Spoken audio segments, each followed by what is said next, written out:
Hi there, it's David Young, the Resourceful Coach. And through my videos, what I've had a lot of comments about is how we use the mind to improve your game. So this video is to really go through a few mindsets you might come across on the golf course, how to improve them, and hopefully you won't fall into these bad places that we might find ourselves and end up playing worse golf. So the great thing generally with the mind, you've got two options, whether you choose the what I'd call the positive option or you choose the negative option. And where we're going to start is where a round of golf starts. We'll talk about the first tee.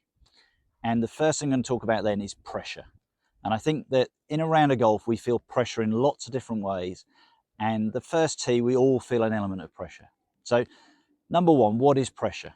Well, pressure is one of those things where it's very much self-inflicted. It's self-created in our minds. And it comes from a lack of confidence in what we're going to do. And we're going to talk a little bit about the first tee nerves, what I call the social fear. So it's that fear of failing. And that social fear is more about when we walk onto that first tee, what others are going to think about your shot. But here's the great thing. They're all feeling exactly the same way when they walk onto that first tee. They're all nervous. They're all feeling a bit of pressure. We never know really where that game's going to start. So we have this element of what we call fear of failing, what other people might think of our shots. And what we've got to do is flip it round from that fear of failing to the thrill of succeeding. And that's the way to look at pressure. How do you get that confidence up to understand what you can do? And here's the easiest way to do it. Remember good shots you've played before. And in golf, what I encourage you to do is use three senses. The three senses are simply, how do you see the shot? So maybe the ball flight, how that looks in your eye line, where you're going to hit the golf ball down the fairway. Number two, the feel of the shot. That could be the rhythm of your swing, the contact off the club face, and then the sound of the shot.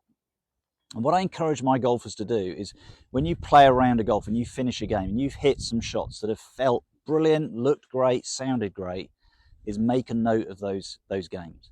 And especially if you play at the same golf course, remember we're on the first tee, remember either tee shots that you've played well before, or even better, remember the time you've hit a good tee shot off the first hole.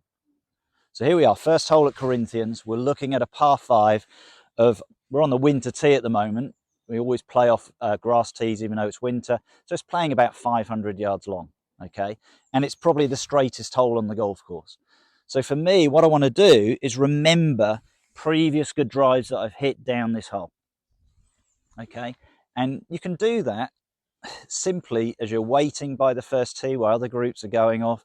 You can think about it even driving to the golf course.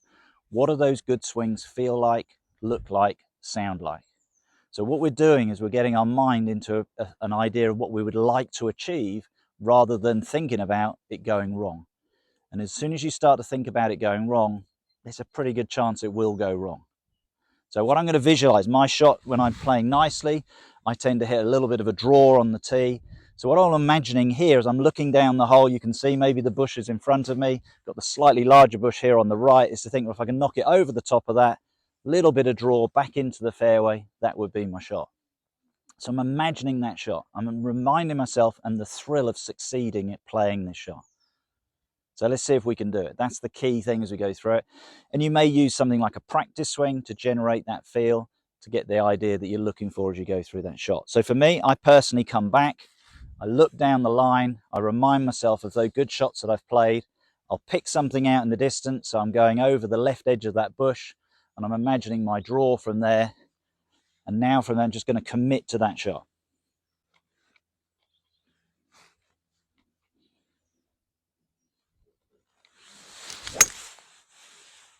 Okay, and on this occasion, I hit a really nice drive straight down the fairway. But that was all created because I remembered that I'd done it before. I remembered the rhythm in my mind, the sensation, and that one came right out of the middle of the club. So there's our first thing that we're talking about. We're going to look at other things as we go around the golf course, what might cause the problem, but that's dealing with pressure and dealing with those first tee nerves. So here's our second scenario when we get to the golf course, and it's basically what I call, how do you react to shots? And this for me is probably the biggest thing I see go wrong on the golf course. It's how we react to good or bad shots and how we then go and play the next shot from that position. So we talked about on the first tee how we see, hear, feel the shot and our previous mindset of how to deal with pressure.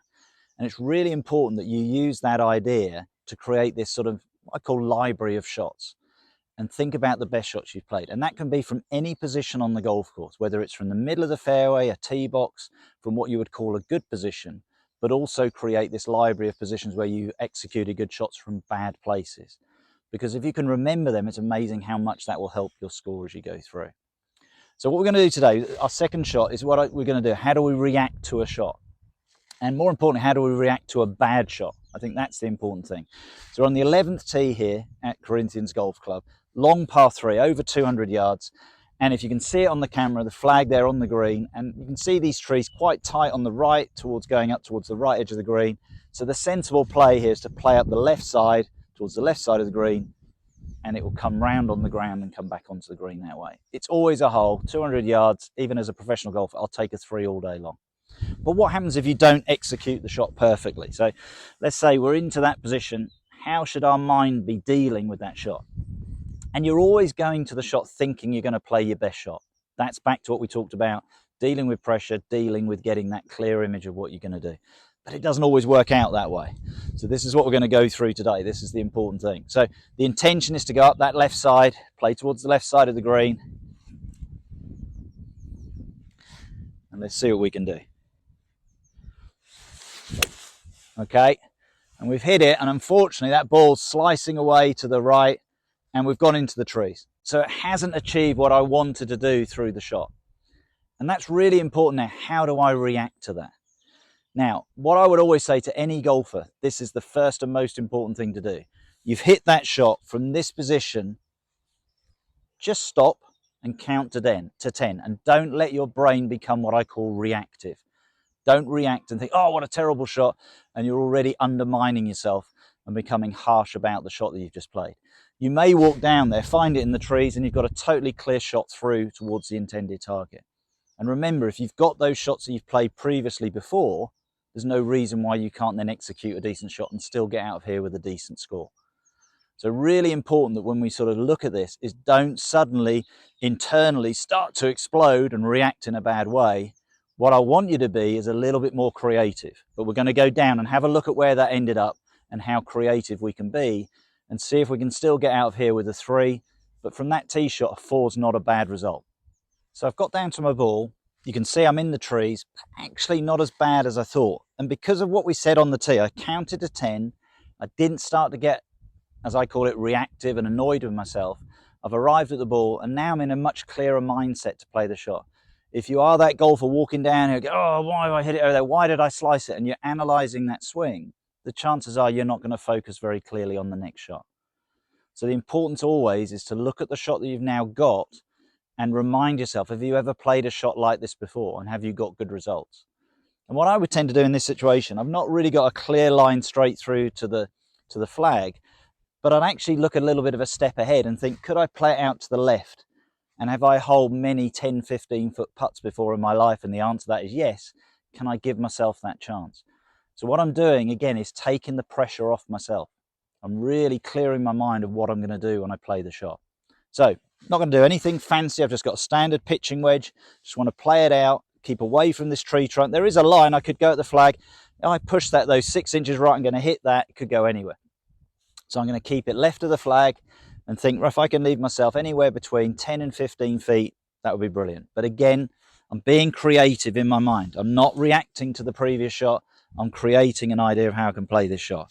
So just a little chip and run onto the edge of the green, let it run down, played it out, and exactly what we ended up doing. We've ended up around about 12, 15 feet away.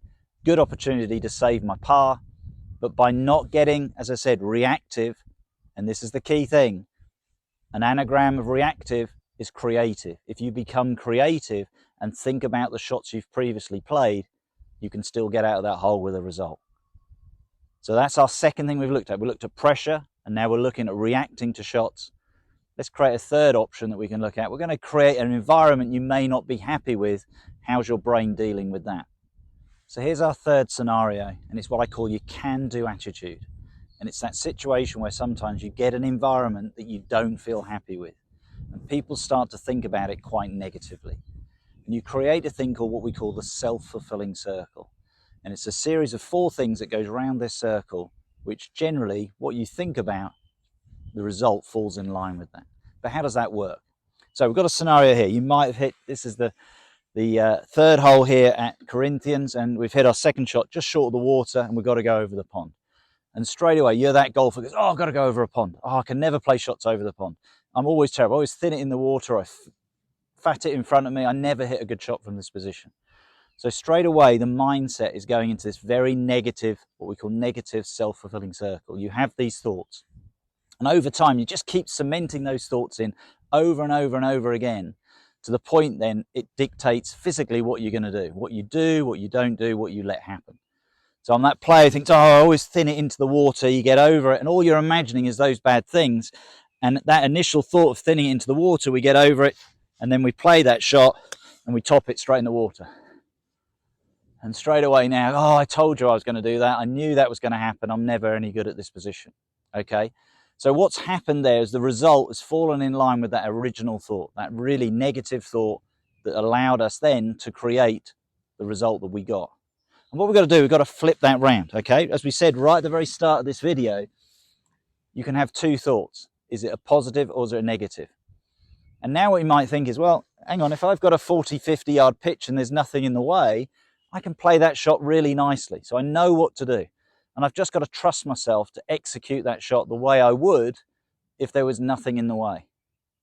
And that's the mental attitude you need to do. You now need to say, right, what's the right shot that I need to do? So it's getting that picture in your mind. I know I can hit that shot. And guess what? We're back to that library of career shots. If you can pull on those, then it allows you to make that circle rather than a negative one, a positive one.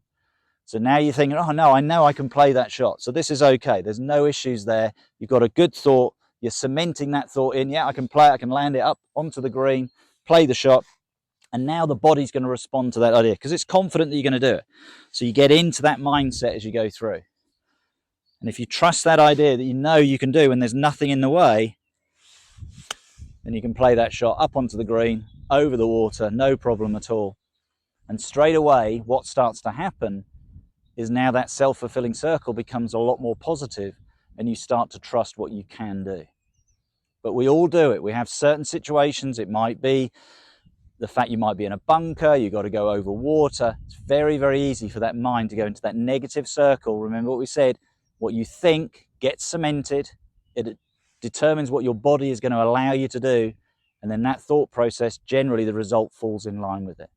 Turn it into a positive circle and you're going to have a lot more fun and a lot more success. Our final thing we're going to talk about is what I think everybody needs to do. And I'm going to talk about what I did as a junior golfer, that if I'd had a microphone on me, you'd have felt hilarious walking up and down the fairway, what you'd have heard me saying to myself. But we need to do it to get better results. So here's our final scenario. I've played a shot into the green. You can see my ball to the left of the green. I've missed the green. I only had a 9-iron in my hand, and look how much green I had to the side of me that I could have aimed at. And it's that real importance, but you'll get a lot of people, like I call this, their inner critic. They're walking up to the green, oh, I shouldn't have missed the green. God, how terrible was that? Oh, God, I can't believe I've done that. And again, we're into this mindset now where we're not going to think clearly when we play the next shot. So I always had this inner encourager. That's what I always called it.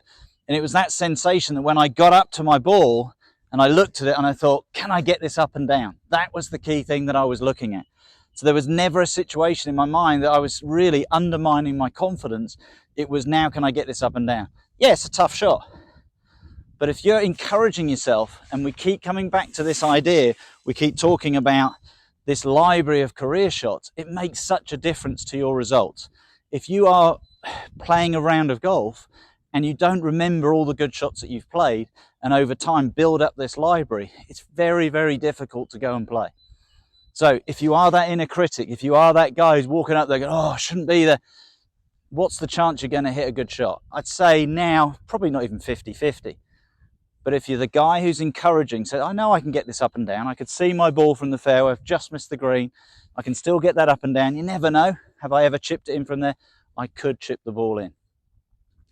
So straight away, it puts you in a much calmer, much more positive state of mind. And that's what we need you to be able to do. So what we've covered in these 4 situations are dealing with pressure. Okay. Remember, on that first tee, everybody's going through a similar thing. Remember those good shots you've played before. See, hear, feel the shot. That's really important. If you do, then second scenario we said, become creative. If you hit it into trouble, be creative. A little bit like this one. Again, I'm being creative. I can get that up and down. The inner critic isn't beating me up. The inner encourager is saying, be creative. You know you can do it. You can get that result. And our third scenario we talked about was that self-fulfilling circle. Are you that player that gets to a scenario and already you're telling yourself, I can't do it? We need a can-do attitude.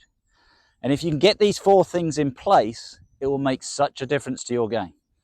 But there is one thing we always kept coming back to, and it's remembering those good shots. If you remember what to do, it's amazing how often you will start doing it.